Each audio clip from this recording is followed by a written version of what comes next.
Ah, dream cars. Everyone has their idea of the perfect dream car.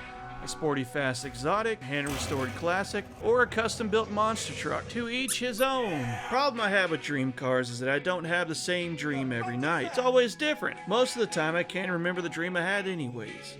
So when people ask me, Matt, what's your dream car? I like to respond with, well, what's the budget? I mean, let's face it, if you're a car person, you have dream cars for all different occasions. You have a dream daily driver, a dream tow rig, dream race car, dream rally car, hell, you may even have a dream motorcycle. The point I'm getting at is that most people think they have one dream car. And we all know what that cliche is. You got a fucking Ferrari? Yeah. Oh my god! God! My nipples are hurting again! But really, we have just as many dream cars as we have dreams, and I don't like seeing people narrow themselves down into one vehicle or one category. So without further ado, let me introduce you to my dream daily driver. It's a 2006 Mercedes E500 Wagon, not something you see every day. And the reason it's a dream car for me is because I got to work on it with my friends. It took me a long time to attain it. I had to work for it, and that gave it a sense of value. It meant something to me. That makes it a dream car for me. Bitch. Now, this may not be the car for everyone. For example, every chick I've had riding it said this is the ugliest car they've ever seen. But that's the thing, not everyone's a wagon person, and that's fine. When I first got it, it had sat abandoned for about 6 or 7 years. It was rough and needed work. But I love the challenge of bringing old stuff back to life, and I'd wanted to drive this car for so long, and it was so nice to finally have the opportunity. So let's go back a bit and see what it took to get this old car back on the road. Now, I'd been trying to buy this car for years. It lived right around the corner from me while I was in university. It was an old professor that had it.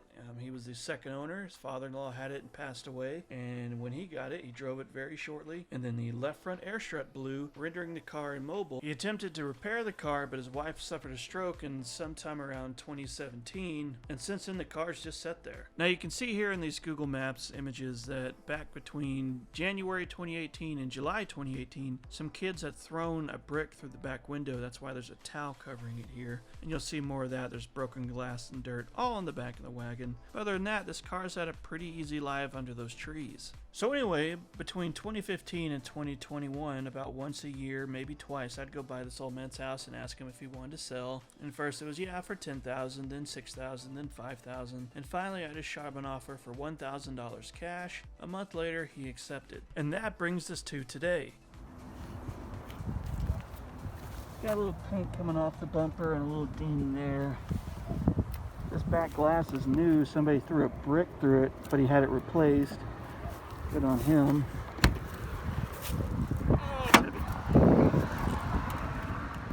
I just dumped all this dirt in here by accident by brushing all the leaves out of there. You can still see it's still patched full.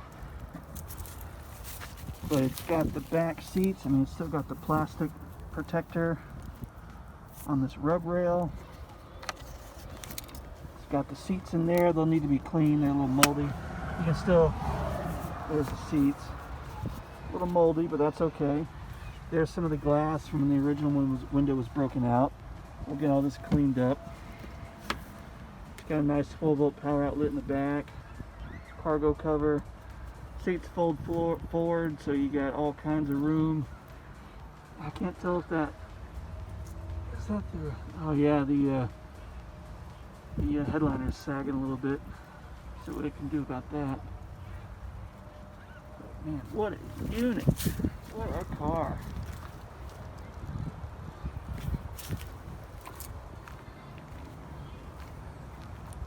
Dang, what a wagon! I was afraid the leather might be dried and cracked, but it feels good. Nice and soft. I need a little bit of conditioner, but it's not bad.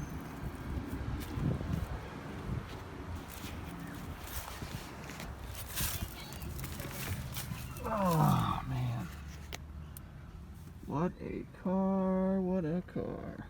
Pretty funny, he's got his sunglass holder hanging from the CD player. That's awesome.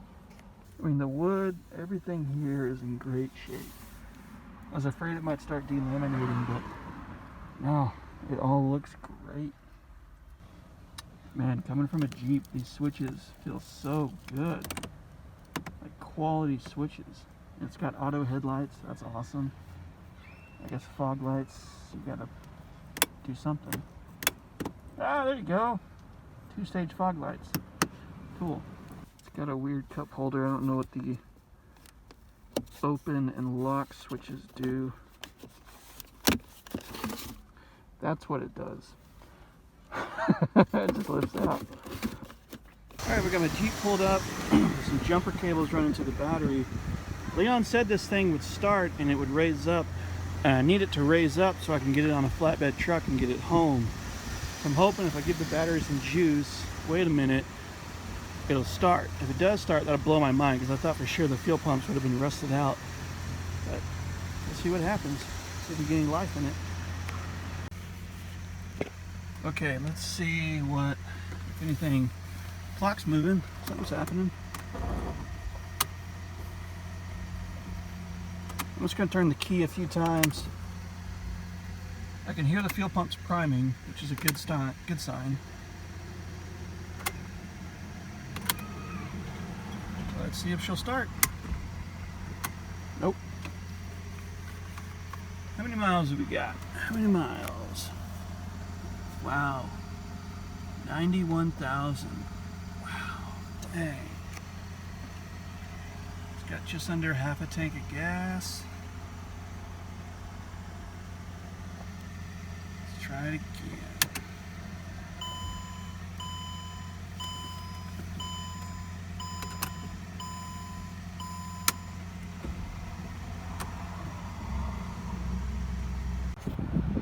Okay, we got fresh gas in the tank, we got a new battery in, getting ready to see if we can start it up.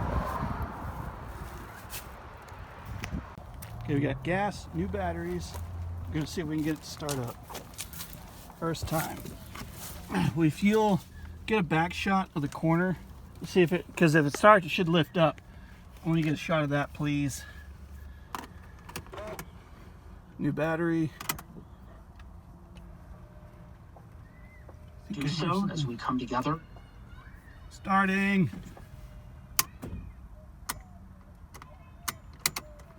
Okay, that's not good.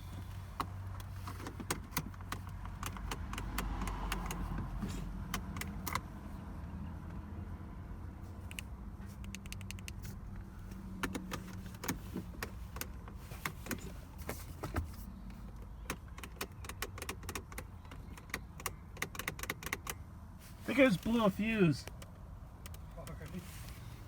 Damn it. Okay, we just replaced the battery, the charger, the negative terminal was loose so it wouldn't start. I'm gonna try it again. I'm gonna prime it. And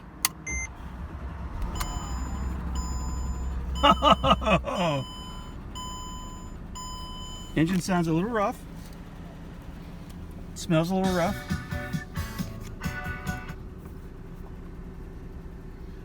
See if we can air it up.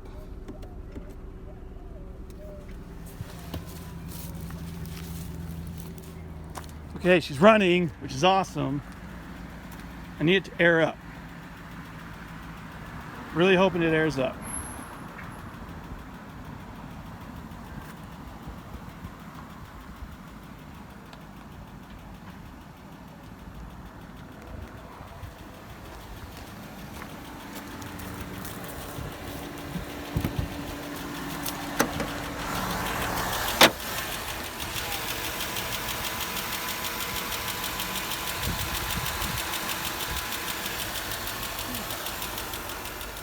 Damn it. I think I can hear the pump. Yeah, the pump's down here. I'm trying to hear it.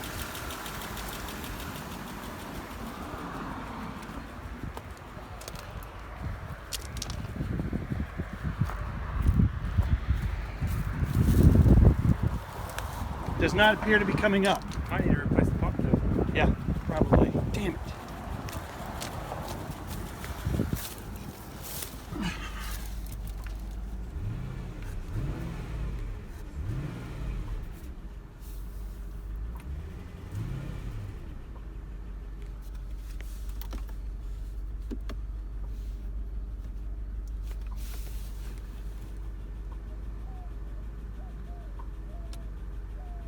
Stop. Car too low.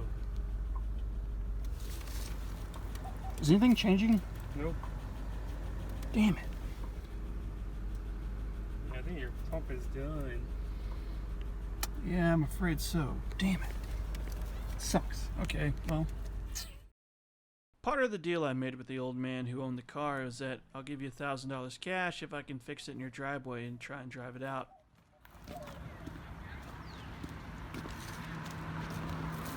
Okay, let's give it a measure.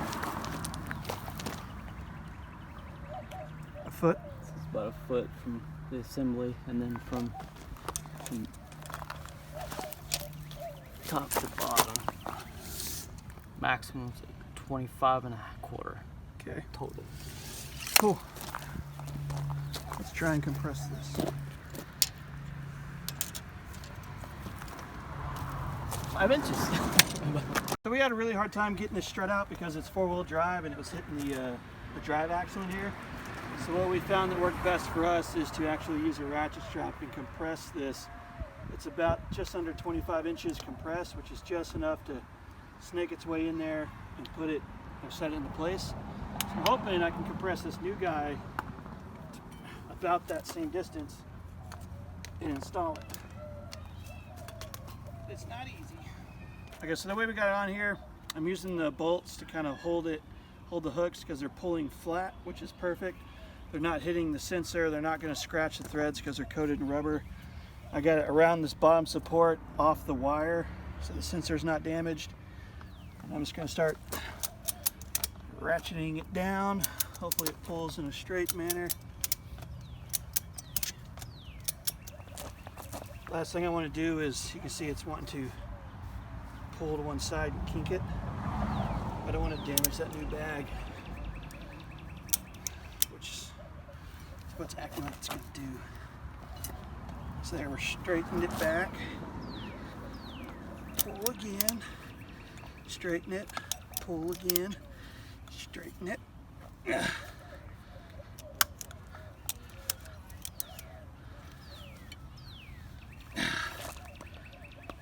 Let's get a measurement real quick. It's 24 from here, right? Or down here? 24 for the assembly from there to there. So right there, that's just about 14 inches, 13 and a half. It's 16 to the top, just about. Actually, it's 15 and a half to the top. And then the overall was 20. That's way smaller than what it was. So we're at 26 and a quarter right now from the bottom to the top. Should fly back in. And so when you're installing this faces the driver's side fender. This is the air inline. And as you can see, these are also, they got a pretty good little angle here because they're actually tilted forward a little bit. So let's see if I can slide this in without breaking anything.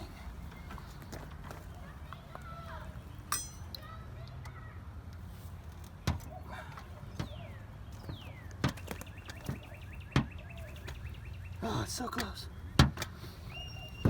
I'm hitting a brake line. There you go. Good job.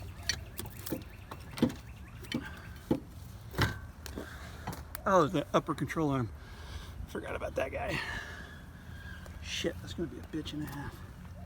We got the new air shock on. It was not fun. We had to use the ratchet strap to compress it, wiggle it over the axle first and down as far as we could. Pull this down, but not too hard. You don't want to break anything. And then get it back and then use this bar at the same time to force the upper control arm up out of the way. And we're able to get it in with plenty of space. It takes a smart friend and 4 hands, but you can do it. Not too bad. Oh my God. What a nightmare. It's going up. Look at that. Oh, the pad fell. Turn yourself off. Nice. Oh, it's right. Look, it's lowering. Yep. Sweet. Wow. Holy cow. Dude. Thanks. Nice. You're a good man. Couldn't have done it without you. That's freaking rad. Let's go check out the other side.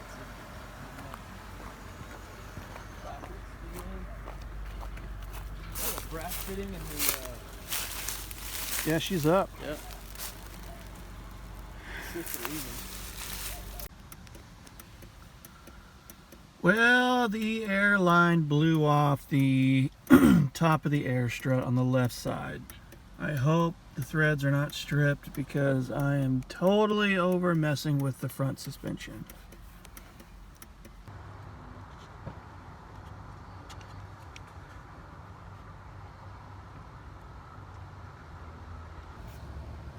Those brand new threads in there are completely toast.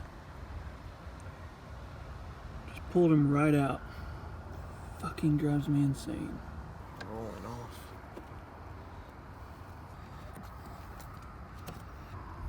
Do you want me to just see if I can hold it here long enough for it to inflate? Yeah, let's see what happens. I don't want to hold it. It's gonna pop off and make a loud noise. It's not gonna be so bad. Why don't you fucking hold it? I'll turn the car on, bitch. Okay. If you open the door, I might just air it up. You're gonna need to hold it in place. That backside's slipping off.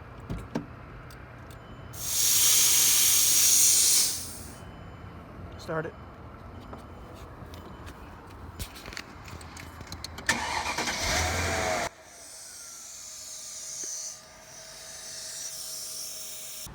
We're back.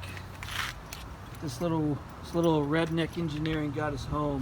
Man, what a journey. Yeah. Thanks, bro. Appreciate the help. You're the man. It's holding air.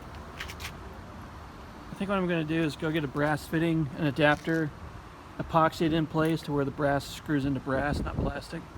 Yeah. So epoxy it into this black housing, Yeah. and that'll work.